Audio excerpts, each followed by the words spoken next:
नगरातील नागरिकांच्या घर नावावर सिद्धेश्वर नगर येथील नागरिकांच्या घर नावावर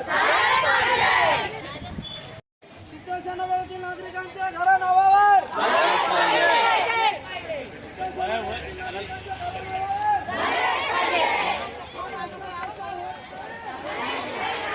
नगर येथील घरकुलांचा प्रश्न सिद्धेश्वर नगर येथील नागरिकांच्या घराचा प्रश्न सुटलाच पाहिजे।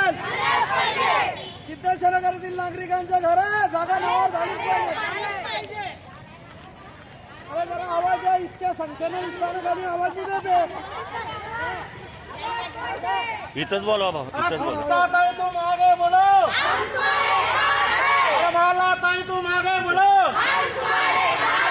अरे विनोद भाऊ तुम आगे बोलो। अरे सिद्धेश्वर नगर के घरकुल योजना, सिद्धेश्वर नगर के घरकुल योजना अशी कशी होत नाही, अशी कशी होत नाही। सिद्धेश्वर नगर के घरकुल भाऊ तुम आगे बोलो, सिद्धेश्वर नगर के घरकुल योजना, सिद्धेश्वर नगर के घरकुल योजना अशी कशी होत नाही, अशी कशी होत नाही।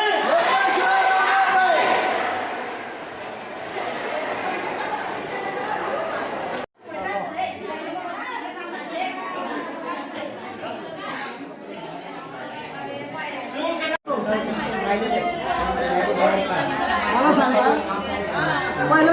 पहिला घरकुलाचा विषय, पहिला घरकुलाचा मुद्दा, पहिला विषय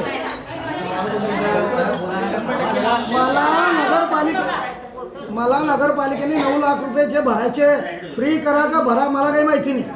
एक तर नगरपालिकेच्या फंडातून नगरपालिकेने ते पैसे भरा आणि त्यांची मोजणी सीट पहिला तयार करा। ही जोपर्यंत मोजणी सीट तयार होणार नाही, आपण मान्य जिल्हा अधिकाऱ्यांकडे हा प्रस्ताव पाठवणार नाही। तिथून मंजूर होऊन आल्यानंतर तुमच्या नगरपालिकेला नोंद होईल, त्याच्यानंतर त्यांच्या नावाचा उतारा निघेल, त्याच्यानंतर ते घरकुलासाठी पात्र होणार। ही प्रोसेस तर करा तुम्ही। बरोबर, ते आपल्या डेटाबेस एकदा आपल्याकडे आला ना ते 100% होईल। आता तुमचा जो सर्वे चालू आहे ना, आता तुमचा सर्वे चालू आहे, त्या सर्वेचा ना याचा कुठलाही संबंध मला ते नाही पाहिजे। मला तुम्ही याचा स्वतः डेटाबेस तयार होईल, आपल्याला प्रत्येक व्यक्तीचा, प्रत्येक जे जिथे राहते सिद्धेश्वर नगरला त्या व्यक्तीचा आपल्याला डेटा आपल्याकडे येईल। मग आपल्याला ते एकदम त्याच्यासाठीच तर म्हणतो मी की सेपरेट तुम्ही तयार करा ते डीपीआर, त्याचा सेपरेट त्याची मोजणी सीट तयार करा ना। नक्षामध्ये काय माहिती आहे का, आता समज 10 लोक आहे सिद्धेश्वर नगरला, तर पूर्ण जे राहत आहे की नाही, कोण राहते आहे, कधीपासून राहते आहे आणि किती क्षेत्रामध्ये त्यांचं घराचं बांधकाम वगैरे आहे, त्याचा प्लॉट किती आहे, हा टोटल सर्वे होणार आहे। हा डाटाबेस तसं नाही होणार आहे। त्याच्या आधी एक सर्वे झालेला, 50% सर्वे झालेला आहे, मोजले, अर्ध्या लोकांनी मोजलेले आहे, ते अर्ध्या लोकांचे घर मोजले, अर्ध्या लोकांचे राहिले, तेही कशाकरता झाले मी सांगतो ना, मला माहिती नाही, मला माहिती आहे तिथल्या कशावर राहिला, नगरपालिकेने त्यांची फी नाही भरली म्हणून ते काम पेंटिंग राहिलं। शिवसेनेच्या वतीनं जोरदार मोर्चाचं आयोजन केलं होतं नगरपालिकेवरती, काय सांगाल? मेटकी स्वरंगाव नगरपालिकेची निवडणूक झाली, त्यामध्ये वार्ड नंबर 10मध्ये शिवसेनेचे 3ही नगरसेवक निवडून आले। निवडून आले, ज्या मतदारांनी निवडून दिलं त्याबद्दल मी मतदारांचे मनपूर्वक आभार मानतो। आणि ज्या आशेने आम्हाला लोकांनी निवडून दिलेलं आहे, ज्या अपेक्षेने निवडून दिलं आहे, प्रामुख्याने त्यांचा मुद्दा घरकुलांचा आहे।